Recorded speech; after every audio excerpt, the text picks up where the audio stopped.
ஒரு முறை பேச்சுவார்த்தை நடத்திருக்கீங்க. இப்ப இரண்டாம் கட்ட பேச்சுவார்த்தை எப்போது? அது அவங்க சொன்னாதான் தெரியும். நீங்க அந்த கேட்ட தொகுதிகள் இதெல்லாம் அது எல்லாமே பேச்சுவார்த்தை குழுதான் அங்க பேசுது. அவங்க 2வது கட்ட சுற்று பேசும்போதுதான் தெரியும். நான் அதுக்கு முன்னாடி நான் சொல்ல முடியாது. கோரிக்கை ஒன்று வைக்கல, நாங்க தனிச்சின்னத்தில் போட்டியிடுவோம். எங்க அவைத்தலைவர் அன்னைக்கே பிரஸ்ல அறிவிச்சிட்டார்.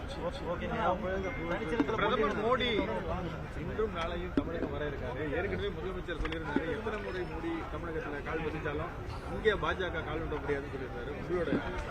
அவர் மோடி எத்தனை காவடி எத்தனை முறை தூக்குறாலும் தமிழ்நாட்டில் பிஜேபி கால் ஊன்ற முடியாது. அவர்கள் எண்ணம் நிறைவேறாது. இதை தொடர்ந்து நான் சொல்லிட்டு வரேன்.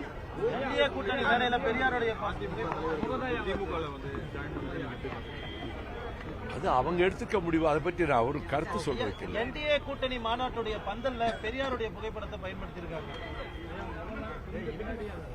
பெரியார் மேல் என்ன திடீர் பக்தி வந்தது?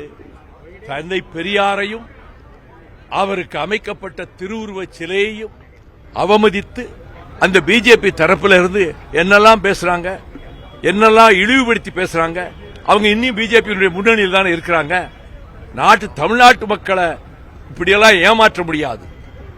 இது பெரியாரால், அண்ணாவால், கலைஞரால் பக்குவப்படுத்தப்பட்டவன். அவர்களுடைய முயற்சி எதுவும் வெற்றி பெறாது.